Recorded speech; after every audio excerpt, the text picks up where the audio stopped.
Buletin Didik 15 April bersama saya Fazilah Hani Harun. Assalamualaikum dan salam sejahtera. Kementerian Kesihatan KKM mencadangkan aktiviti rentas negeri bagi sambutan Hari Raya Aidilfitri ditangguhkan. Menteri Kesihatan Datuk Seri Dr. Adam Baber berkata, trend penularan COVID-19 masih berada di tahap membimbangkan dengan rekod kes COVID-19 masih mencecah 4 angka. Kita telah pun memaklumkan bahawa PKP B di beberapa negeri dan PKPP diteruskan di beberapa negeri sehingga 28 hari bulan April. Dan selepas itu keputusan akan dibuat memandangkan kes yang saya sebut tadi harian masih lagi meningkat dan belum stabil.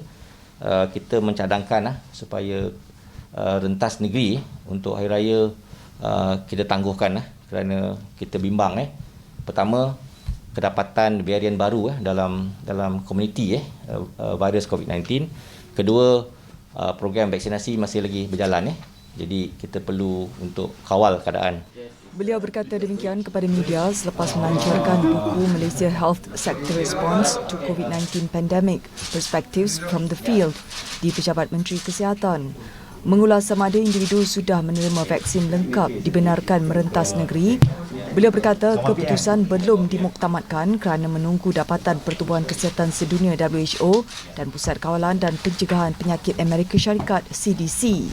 Bagaimanapun, kebenaran rentas negeri dibenarkan bagi petugas barisan hadapan kerana ia satu keperluan. Dalam pada itu, mengulas mengenai situasi di Bazar Ramadan ketika ini, Datuk Seri Dr. Adam memaklumkan penganjurannya akan ditutup sekiranya terdapat kluster jangkitan COVID-19 yang membabitkan peniaga dan pengunjung. Kalau ada kluster wujud, dia mesti datang orang yang bergejala. Bergejala dia akan reported to us. Kira-kira siasatan ataupun siasatan ataupun investigation kita buat merujuk kepada penjual ataupun mereka yang datang ke situ. Kita ada MySejahtera, saya dipahamkan mereka juga perlu rekod QR code di MySejahtera di tempat Bazar Ramadan tersebut. So mudah bagi kita untuk trace punca atau tempat bermulanya jangkitan tersebut. Definitely tidak akan diambil.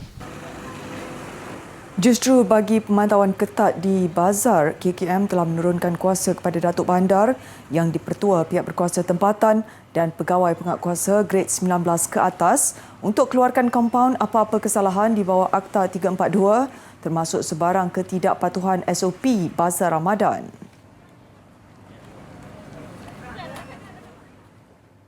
Kementerian Pendidikan KPM memberi jaminan sekolah yang dilanda angin ribut di Ibu Negara baru-baru ini akan diselenggara dan dibaik pulih dengan segera. Ketua Setiausaha Kementerian Datuk Yusran Shah Muhammad Yusof berkata, tindakan pantas perlu diambil bagi membolehkan sekolah yang terjejas beroperasi seperti sedia kala. Dalam hantaran di Facebook KPM, Datuk Yusran mengadakan tinjauan ke Sekolah Kebangsaan Puteri Pandan 1 dan Sekolah Menengah Kebangsaan Datuk Lokman yang terjejas akibat angin ribut pada Isnin lalu. Terdahulu, beliau turut mengadakan lawatan ke Jabatan Pendidikan Wilayah Persekutuan Kuala Lumpur. Semalam, Ketua Pengarah Jabatan Meteorologi, Jalan Simon memaklumkan keadaan hujan lebat dan ribut petir melanda kebanyakan kawasan pantai barat di Semenanjung ketika ini bukan perkara luar biasa atau cuaca ekstrim. Keadaan cuaca itu berikutan negara kini berada dalam fasa peralihan monsun yang kebiasaannya menyebabkan hujan lebat atau ribut petir untuk waktu singkat pada waktu petang dan awal malam. Bahkan jelas beliau ribut petir sebagaimana yang melanda Ibu Negara pernah berlaku sebelum ini.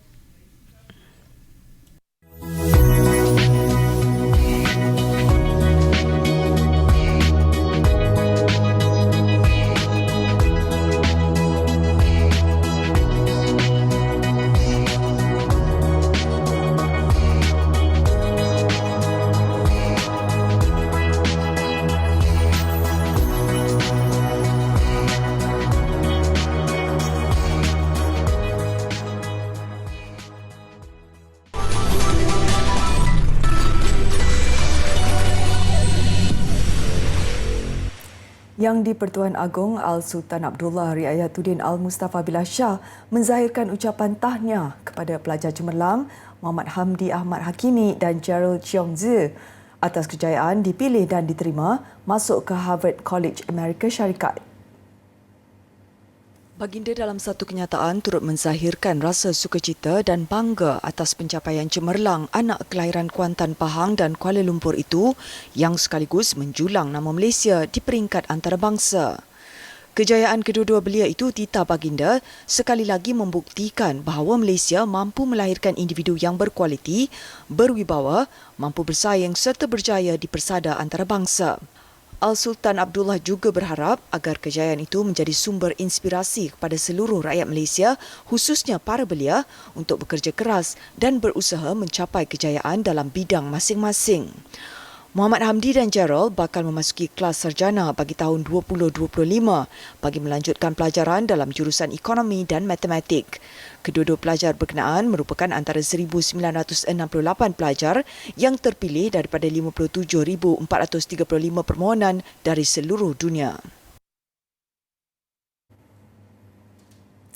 Universiti Islam Madinah menawarkan beasiswa tanpa had kepada pelajar Malaysia untuk melanjutkan pelajaran dalam bidang pengajian Islam. Menteri di Jabatan Perdana Menteri Hal Ehwal Agama, Datuk Seri Zulkifli Muhammad Al-Bakri berkata, universiti itu turut menawarkan beasiswa kepada pelajar Malaysia dalam pelbagai bidang termasuk perubatan dan kejuruteraan. Ujar beliau, tawaran itu hasil pertemuan dengan Presiden Universiti Putera Mamdouh Saud Tunayan Al Saud bersempena lawatan kerjanya ke Arab Saudi. Melalui beasiswa itu, pelajar akan diberi kemudahan seperti allowance bulanan, perumahan, insurans perubatan dan tiket penerbangan. Mengulas lanjut, Datuk Seri Zulkifli berkata, tawaran itu mencerminkan hubungan erat di antara Malaysia dengan Arab Saudi dalam pelbagai peringkat termasuk pendidikan. Selain itu, Universiti Islam Madinah juga berhasrat mengadakan program pertukaran pelajar bersama universiti tempatan di Malaysia. Pada masa ini, terdapat lebih 200 pelajar Malaysia yang menuntut di institusi pendidikan tinggi itu. Mahasiswa Orang Kurang Upaya OKU Universiti Sultan Zainal Abidin Yunisa Kuala Nerus Terengganu terharu dengan inisiatif universiti berkenaan yang menyediakan kemudahan pengangkutan bagi untuk kegunaan ke kampus dan aktiviti seharian di kawasan universiti. Kemudahan itu dapat melancarkan perjalanan mereka menghadiri kuliah, perpustakaan serta masjid. Tambahan pula pada bulan Ramadan ini. Bagi bernilai RM40,000 ini dibeli pihak universiti hasil sumbangan wang zakat terkumpul dari pejabat wakaf dan endaumen UNIZA. Untuk pergi kelas dengan satu kampus yang besar, jadi mungkin ada yang tidak kurang upaya untuk gerak sendiri. Jadi ini saya berterima kasih kepada UNIZA atas inisiatif yang diberikan untuk memberikan satu kemudahan yang amat berguna buat kami. Kalau sebelum ni macam nak pergi kelas kan, jauh juga kolej kediaman daripada kelas. Panas lah perjalanan tu. Lepas tu kalau macam waktu kelas tu ya dekat-dekat lah, tak balik lah tunggu kat kelas lah macam tu. UNIZA mempunyai 40 mahasiswa OKU daripada pelbagai kategori seperti OKU pendengaran, penglihatan, pertuturan dan fizikal. Sebelum ini, pelbagai kemudahan asas disediakan termasuk tempat letak kenderaan OKU, kemudahan lift dan tandas, laluan rem ke kafeteria dan tempat kuliah serta penginapan mengikut spesifikasi golongan itu. Selain itu, Profesor Dr. Muhammad Afandi berkata, universiti berkenaan juga akan menghasilkan prototipe bagi tidak lama lagi bagi tujuan membantu golongan itu. Kita ada fakulti reka bentuk industri yang sedang merancang untuk membina bagi sendiri. Kita dah design, cuma dalam proses yang mungkin agak ambil masa untuk kita jadikan ia sebagai salah satu hasil produk universiti untuk kemudahan pelajar OKU, bukan saja UNIZA tapi di universiti-universiti lain. Ibu bapa kena hadkan menonton TV di kalangan kanak-kanak. Ikut kajian, saranan kita perlu hadkan, ibu bapa perlu hadkan menonton TV atau main gadget kurang daripada 2 jam setiap hari. Dan macam saya cakap tadi, ibu bapa juga aktif, Setiap hari kalau tak sempat, at least Saturday Sunday bawa anak pergi ke taman atau main dan sebagainya. Okey, dan lagi satu, ibu bapa perlu orang kata apa? Tengok progres anak-anak. Jangan biarkan anak-anak mereka bersendirian. Mereka kena orang kata bagi motivasi kepada anak-anak. Kalau anak-anak melakukan perkara yang baik, puji mereka, bagi motivasi kepada mereka. Tapi kalau anak-anak tidak menunjukkan orang kata menunjukkan progres yang tidak baik, jangan bagi negatif, kata negatif statement atau perkataan yang tidak bagus untuk anak-anak. Yang penting anak-anak perlukan bimbingan dan juga sokongan dan motivasi daripada ibu bapa.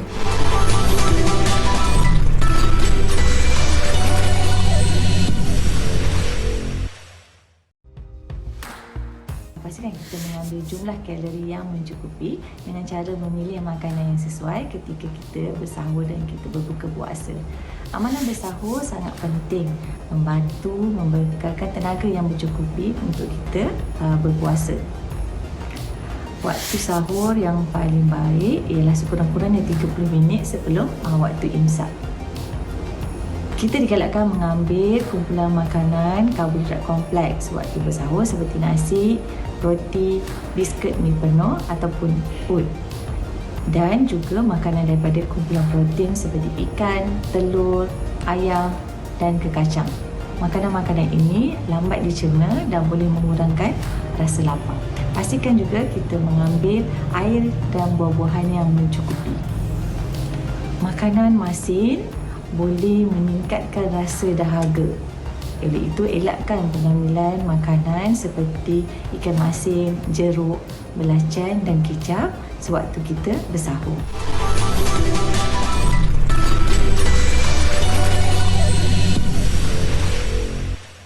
Bukan sahaja mewarisi bakat ibu, namun resepi turun-temurun mampu menjana pendapatan jualan kuih tepung pelitanya di Bazar Ramadan. Bagi peniaga Muhammad Ridwan Abu Samah, dia tidak menyangka hasil jualannya itu mampu terjual kira-kira 5,000 bekas setiap hari. Dia dan isterinya Lim Awang dari Bukit Baru Melaka tidak menang tangan menyediakan kuih tradisi itu setiap hari, memandangkan permintaan pelanggan semakin meningkat. Tahun lepas tak boleh berniaga pasal PKP kan, tapi tahun ni alhamdulillah saya dapat balik buka cakap dapatlah menjual seperti biasa seperti tahun-tahun sebelum ni lah. Yang mana saya pun jual kuih tepung pelita ni hanyalah setahun sekali je pada bulan Ramadan kan. Dengan tahun ni pula ramai yang PM kita, ramai yang WhatsApp kita buka lah kan, pasal permintaan pun agak tinggi. Alhamdulillah lah tahun ni kita dapat buka seperti biasa. Memang niaga ni pun setahun sekali je. Memang kita jual setahun sekali je. Bulan Ramadan ni bau kuih ni keluar. Ujarnya rutin memasak kuih dimulakan seawal jam 8 pagi sebelum dipasarkan di 3 bazar Ramadan di sekitar Bandaraya Melaka. Berbanding kuih tepung pelita lain yang menggunakan sarung plastik, kuih tepung pelita buatan keluarganya masih mengekalkan sarung daun pandan. Ia bertujuan mengekalkan keaslian keharumannya dan kesedapannya. Ekoran permintaan yang tinggi, dia juga terpaksa menggajikan seramai 10 pekerja untuk memastikan proses pembuatan kuih pelitanya berjalan lancar setiap hari. Daripada pagi tu, anggaran dalam pukul 8-9 tu kita start. Ni kejap lagi dalam pukul 2-2.30 semua siap lah. Tapi kalau untuk sampai packing peniaga datang ambil tu dalam pukul 3.30-4 situ dah okey clear semua. Lepas tu kita kemas je lah macam biasa. Dan malam pula kita akan buat daun ni lah, anyaman daun pandan ni.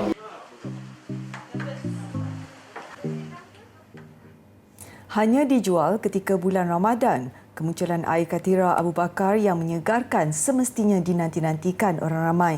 Air katira cukup popular dan tidak asing bagi penduduk di negeri Johor, khususnya di daerah Johor Bahru.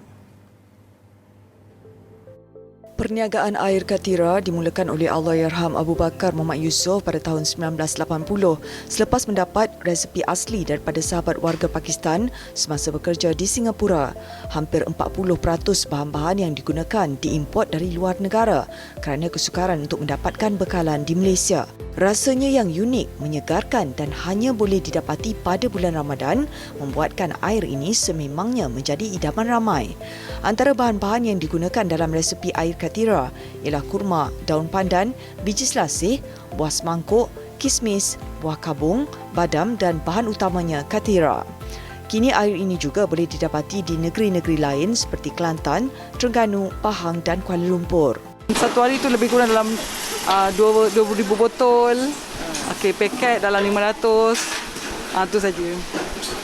Untuk musim PKP ni lah. Sebab apa kita berniaga setahun hanya sebulan aja, bulan puasa aja. Wasiat Darul Arwah tu bulan puasa. Jadi kita orang berniaga tu untuk sebulan aja. Hari bulan-bulan yang lain kita orang tak ada berniaga pun. Saya dah lebih kurang 5 tahun berniaga air katira Abu Bakar ni. Dan membesar pun dah 20 tahun dengan katira Abu Bakar. Jadi saya dah jalankan benda ni, alhamdulillah. So far benda ni yang kata boleh menjana pendapatan lah. Perniagaan yang diuruskan oleh 4 beradik ini dengan dibantu 15 orang pekerja bercadang untuk meluaskan perniagaan mereka ke negeri utara tanah air.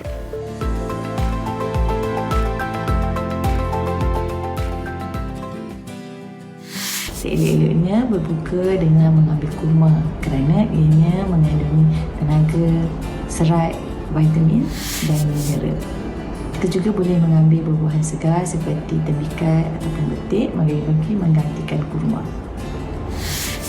Pelbagaikan jenis makanan seperti bihun sup, mi, nasi berserta ikan ataupun ayam serta sayur dan buah-buahan ketika berbuka puasa. Pengambilan air yang mencukupi juga sangat penting ketika berpuasa bagi mengelakkan dehidrasi. Air boleh diambil dalam bentuk minuman ataupun dalam bentuk sup. Elakkan mengambil makanan yang pedas ataupun berempah ketika berbuka puasa. Ini dikhawatiri akan menimbulkan ketidakselesaan kepada perut.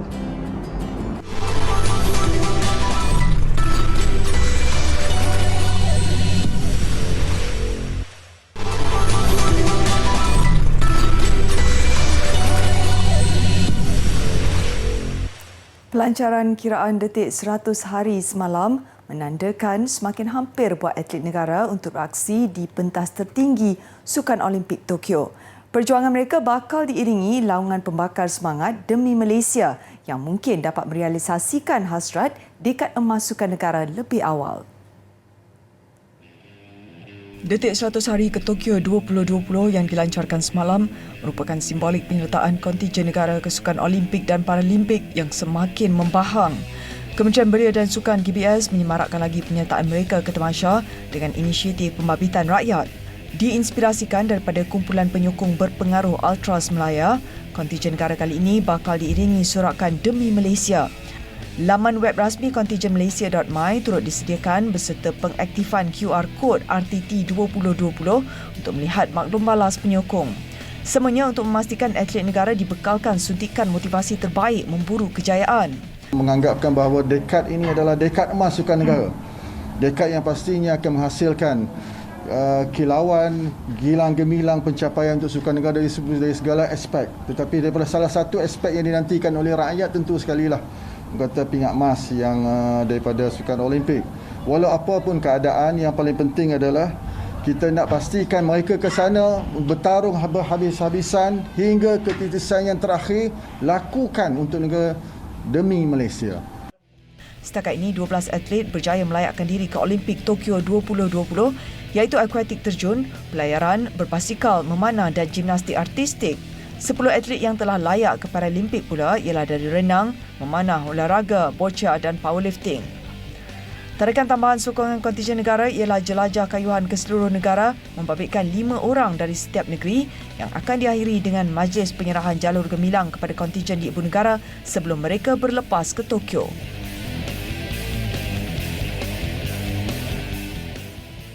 Warna-warni cahaya detik 100 hari tamasya Sukan Olimpik Tokyo mengakhiri buletin didik malam ini. Saya Fazlani Harun, salam hormat dan Assalamualaikum.